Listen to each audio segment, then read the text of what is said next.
నా ఆగ్రహానికి మీరు గురి అవుతున్నారు. ఇప్పుడు మాత్రం నేను మీ మాట ప్రకారమే ఏడేడు నేను సంతోషంగా ఆనందంగా సరిపెట్టుకుంటున్నాను. నా బాలవచలందరినీ నేను ఏ ఆపద వచ్చినా నేను కాపాడుతున్నా. నేను ఏ ప్రమాదాలు వచ్చినా కానీ కాపాడుతున్నా. నేను మీరు మాత్రం నా మాటకు మాత్రం ఆచరించట్లేరు. నేను అది మాత్రం మీరు నాకు ఆ గ్రహానికి ఇస్తుంది. ఆచరించకపోవడం అనేది ఏం లేదు తల్లి. ఎసురుబాటు లేక ప్రతిష్ట చేయలేకపోతున్నామే తప్ప చేయకూడదనేది ఇట్లా కాదు తల్లి. ఒకళ్ళు ఇద్దరు అడ్డుపుల్ల వేసినందువల్ల ప్రతిష్ట ఆగిపోయింది. ఎవరు అడ్డుపుల్ల వేసినా గాని తొలగించేదాన్ని నేను ఇంకా మాత్రం నేను ఊరుకోను. నేను ఎవరు అడ్డొచ్చినా నేను వాళ్ళను మాత్రం తీసుకుపోయేదే గాని వాళ్ళకు నేను చుక్కలు చూపిస్తాను. ఇంకా మాత్రం నేను మాత్రం ఊరుకోను బాలక. చాలా సంతోషం తల్లి. నువ్వు అండగా ఉండి చేయించుకున్న పక్షంలో తప్పకుండా నీ ప్రతిష్ట చేయించుకుంటాం. ఆగ్రహం వద్దు తల్లి.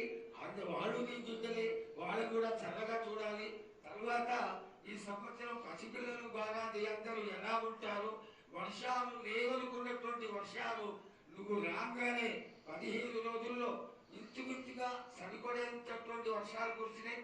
కానీ చక్కటి వర్షాలను కురిపించి పాడి పంటలు ఇచ్చి మమ్మల్ని ఆశీర్వదించి నీ యొక్క అనుగ్రహాన్ని తెలియజేయ తల్లి. పాడి పంటలేగా దానికి సమానంగా ఉన్నది బాలకు. గత ఏడు చెప్పినట్టు ఈ ఏడు కూడా మీకు వర్షాలు మాత్రం కుంభ వర్షాలు ఉన్నాయి. జనాలు మట్టుకు జాగ్రత్తగా ఉండాలి. కొట్టుకుపోయే ప్రమాదం కూడా ఉన్నది. అగ్ని ప్రమాదాలు ఉన్నాయి. కుంభ వర్షాలు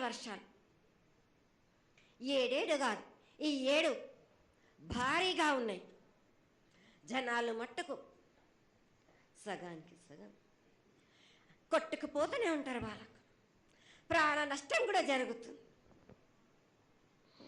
అది జరగకుండా ఆపాల్సిన బాధ్యత నీదే కదా తల్లి. ఏడేడు కాదు వాళ్ళు, అది జరుగుతూనే ఉంటుంది. కానీ ఈ ఏడు మాత్రం భారీగా ఉంటుంది. ప్రమాదాలతో పాటు వాయు వరుసలు లేకుండా జనాలు మట్టు బాలబచ్చలు ఇట్లా ప్రవర్తిస్తుంటారు. ఎట్లెట్లా ఈ విధంగా మీరు చేస్తుంటారు. వాయు వరుసలు లేకుండా కళ్ళు తల పైకెక్కి మీరు ఘోరాలు చేస్తుంటే అట్లట్లు మీరు ఈ ఏడు మీరు ప్రమాదాలు జరుగుతూనే ఉంటాయి. ప్రాణ నష్టం కూడా జరుగుతూనే ఉంటాయి. వాళ్ళని మాత్రం నేను మాత్రం వదిలిపెట్టాను. నేను ఈ ఏడు నాకు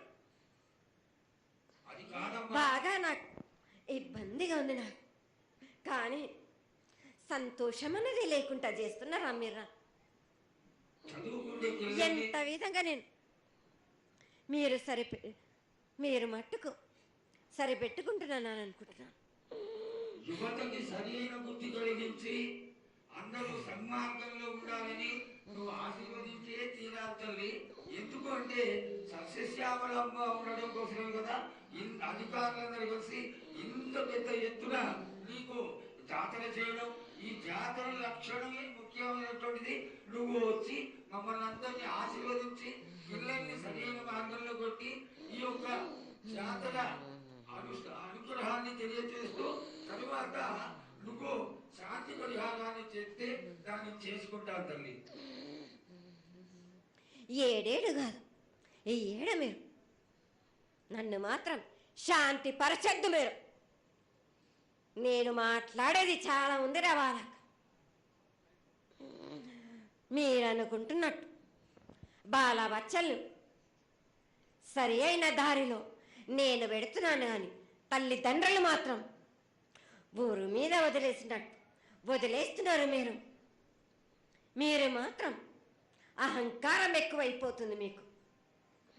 అది తగ్గించుకుంటే మంచి. బాలా బచ్చల్ని నేను కాపాడుతూనే ఉంటాను. మీది కూడా ఉండాలి. ఈ ఏడు సంతోషంగా ఉండడానికి గల కారణం కూడా ఉంది. ఆగ్రహానికి కూడా కారణం కూడా ఉంది. నన్ను సంతోషపరుస్తున్నారు కానీ ఈ విధంగా ఏటేటి నుంచి నేను సంతోషంగా ఆనందంగా ఉంటున్నాను. అన్నిటికీ కూడా నేను సలహాలు ఇచ్చుకుంటూ ఉంటున్నాను. సమాధానం కూడా చెప్తున్నా, పరిహారాలు కూడా చెప్తున్నా. కానీ ఈ ఏడు మాత్రం నన్ను బాగా నిరుత్సాహపరుస్తున్నారు. మీరు కంట తడి పెట్టేస్తున్నారు. నన్ను చాలా ఇబ్బంది పెడుతున్నారు.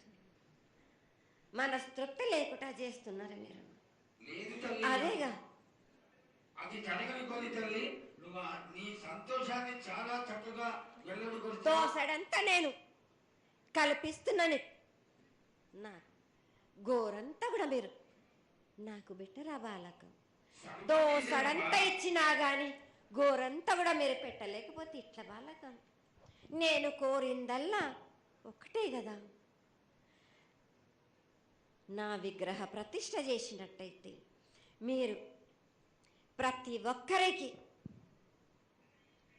ఏ విధంగా అయినా కానీ కోరిందల్లా కొంగు బంగారమే కాదు, కోరిన కోరికలు 1000 రెట్లు మీకు ఫలిస్తుంది కదరా బాలక. పెద్దలందరి సమక్షంలో నీకు తెలియజేసుకుంటున్నా, ఖచ్చితంగా ఆనందదాయంగా నీ విగ్రహ ప్రతిష్ఠ, మూర్తి ప్రతిష్ఠ ఖచ్చితంగా అయినంత తొందరగా చేయడానికి. ఈ 6 మాసాల లోపు మీరు జరిపించకపోతే వాడవాడల నేను ఇప్పుడు ఎట్లు చూపిస్తున్నాను, ఇంకా మించి నేను ప్రాణ నష్టం జరిపిస్తాను. నష్టం జరిపించడమేగా, అందరినీ ఒక్కరొక్కరిని నాకు అడ్డొచ్చిన వాళ్ళని పాదాల కింద నలిపేస్తుంటే నేను పోతుంటా వాళ్ళకని. ఆ పని మాత్రం చేయక సంతోషంగా నాకు సంతోషం కలిగింది. ఈ సంవత్సరం పూజలను తెలియజేశావు. అందరూ చల్లగా ఉండాలని ఆశించు. కిల్లా పాపాలని కాపాడు. సస్యశ్యామలమైనటువంటి పంటలు కూడా కాపాడు. నీకు ప్రతిష్ట పూర్తి చేసి చక్కగా ఈ యొక్క కార్యక్రమాన్ని అందరూ ఆనందపరిచే విధంగా కానిస్తామని చెప్పి నీకు తెలియజేసుకుంటున్నాను. మాట ఇస్తావా బాలక? తప్పకుండా తల్లి. పెద్దలందరూ ఉన్నారు, పెద్దలందరి సమక్షంలో తెలియజేసుకుంటున్నా. నీకు ఖచ్చితమైనటువంటి వచ్చే సంవత్సరానికల్లా జరిగిపోతుంది. ఈ 6 మాసాల లోపల నాకు జరిపించండి. నాకు 6 మాసాలు హద్దు పెట్టదు తల్లి. వచ్చే జాతరలో గత ఏడు మీరు సంవత్సరం లోపల అన్నారు, అది కూడా జరగలేదు. లేదమ్మా, తప్పకుండా జరుగుతుంది తల్లి. వచ్చే సంవత్సరానికల్లా ఉత్తరాయణం రావాలి కాబట్టి ఈ దక్షిణాయనంలో పనికి రాదు, ఉత్తరాయణంలో చేసి తీరుతారు. నేనున్నాక మీరెందుకు చింత చేస్తారు బాలక?